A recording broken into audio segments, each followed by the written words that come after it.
nézzük, Takács Zoltán és Sebők Zsolt egymással szemben. Sebőknek voltak már óriási bravúrjai, és van még egy!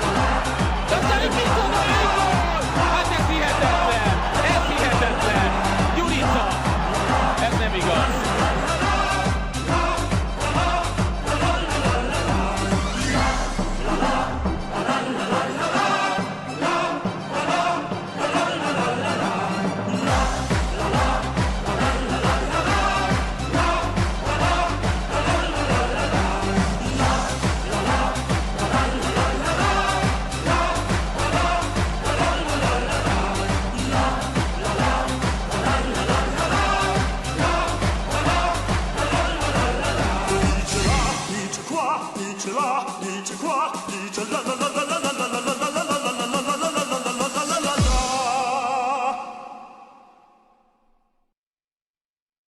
For anden gang skruede jo til. Jeg ser, om Hoffmann hugger den nu. Han er gået til den rigtige side begge gange indtil nu.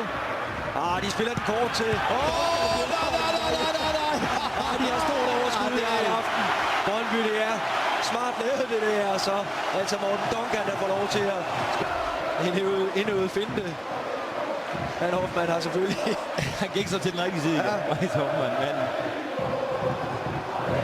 Nærmest en ydmygelse af Vejle-spiller, det her. Nej, det må man sige. Det er så på negativ side, men jeg synes, det er fin underholdning. Det er selvfølgelig, fordi de har det også.